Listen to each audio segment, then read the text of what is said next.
Et à 6h43, Christophe Régnard a accepté d'être en direct avec nous, président de l'Union syndicale des magistrats. Bonjour. Bonjour, M. Romain. Merci d'être avec nous, Christophe Régnard. Alors, vous avez écrit au président de la République, il vous a répondu. Je vais y revenir, mais très vite, sur le fond de cette affaire, de ce placement sur écoute de Nicolas Sarkozy, Jean-Marc Ayrault, hier soir, a reconnu qu'il avait été informé du placement sur écoute de l'ancien président de la République. Il dit, je ne connaissais pas le contenu de ces écoutes, de ces conversations entre Nicolas Sarkozy et son avocat. Lundi soir, Christiane Taubira disait le contraire. Elle a menti. Je pense que ce qu'a expliqué le Premier ministre hier soir était, à mon avis, à peu près conforme à la vérité. C'est-à-dire que dans ce type de dossier, les juges d'instruction, qui n'ont aucune obligation de faire remonter le principe même du placement au procureur, gardent ça le plus secret possible, parce qu'on comprend bien qu'une écoute qui est connue de dizaines de personnes, elle n'a plus aucun intérêt. Par contre, au moment où les révélations d'un trafic d'influence éventuel apparaissent et les juges transmettent le dossier au procureur national financier et qu'ensuite il y a une autre procédure qui s'ouvre pour trafic d'influence, il est évident que le procureur financier a avisé le ministère, comme d'ailleurs le droit et les pratiques l'imposent, de l'existence de ce nouveau dossier qui vient d'être ouvert.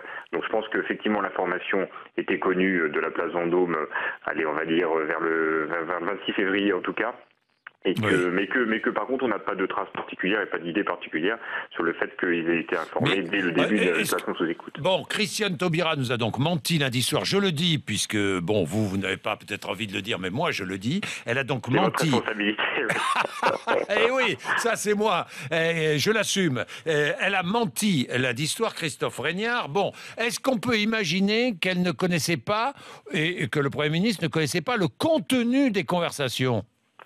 Moi, je pense, si vous voulez, que au nom de la transparence maintenant, puisque comme on a une polémique par jour ou par demi-journée, finalement, le plus simple ne serait-il pas que Mme Taubira transmette à la presse ou diffuse ce qu'elle a reçu elle-même. De toute façon, les éléments qui doivent être là-dedans doivent être à peu près connus de tout le monde, puisque manifestement, ça fait la une d'un certain nombre de médias ce matin sur le moment où les écoutes ont été ordonnées, ce qu'il peut y avoir dedans, le fait qu'un magistrat de la Cour de cassation du parquet ait discuté avec des collègues du siège. Enfin, moi, je pense que tout ça, maintenant, mettons les choses sur la table et puis comme ça on évitera les polémiques qui sont pas au cœur de la problématique. Voilà. Donc, vous demandez, je vais revenir justement oui, je vais revenir au cœur du sujet, Christophe Régnard. Donc vous demandez à Christiane Taubira de rendre public le contenu de ce qu'elle a reçu, quoi. Enfin, ce qu'elle a reçu, quoi. Et puis voilà. En l'état, ça me paraît le plus simple, comme ça on aura au moins la datation, on saura exactement ce qu'il y a. Normalement, j'imagine qu'il n'y a pas de procès-verbaux puisque depuis la circulaire du 31 janvier, c'est interdit.